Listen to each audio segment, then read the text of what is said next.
В 7:30 утра по местному времени на телефон дежурной части авиастроительного района поступил звонок от жительницы, которая утверждала, что в доме по улице Серова номер 42 неизвестные, вопреки всем запретам и требованиям властей города, организовали подпольный сабантуй.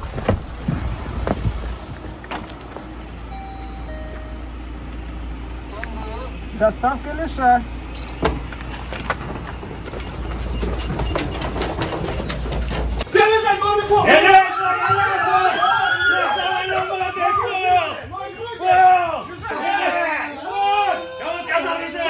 По сообщению очевидцев, из квартиры доносились крики, посвистывание, татарская речь, игра на баяне. Громко играла песня Фердуса Тымаева «Айда, айда, сандугач, утасин телегмны». Люди пели песню «Малай на белом барсе», что, сами понимаете, говорит о том, что это опасные люди. А в ходе задержания были задержаны женщина в расписных татарских костюмах, мужчина в костюме шпышмака и молодой парень в костюме гармошка. Что делаете? Подушками играете?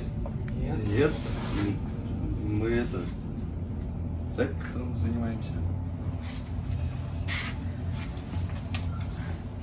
Они разыгрывали сценку чаепития, громко засасывали чай и делали характерное,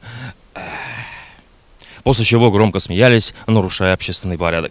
На месте преступления было изъято 25 пакетиков КТК, 7 пачек черного чая со слоном, 9 тюбетеек, 3 баночки меда, упаковка талкаш-калявя и 2 губадьи. Ну, еще и заготовки для балыша.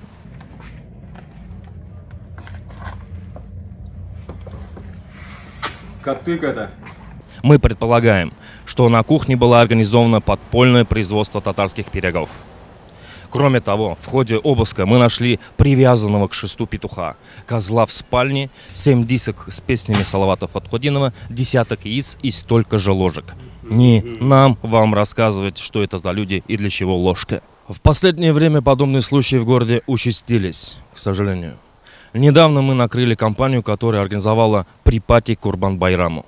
В одной из квартир задержали 21 бабушку. Вот только задумайтесь, 21 бабушку, которые коллективно поедали вкусную еду, пили чай, читали молитвы и раздавали детям деньги. Называемое все это ашм. Напоминаем, сейчас все аши должны проходить в онлайн-формате. Каждая бабушка должна сидеть за ноутбуком или телефоном и вести разговоры через современные технологии. Я хочу обратиться ко всем жителям Казани. Соблюдайте режим. Реже собирайтесь кучками, носите маски, перчатки и мойтесь. Сейчас иду. До свидания. Идти надо, мне там потерпевший.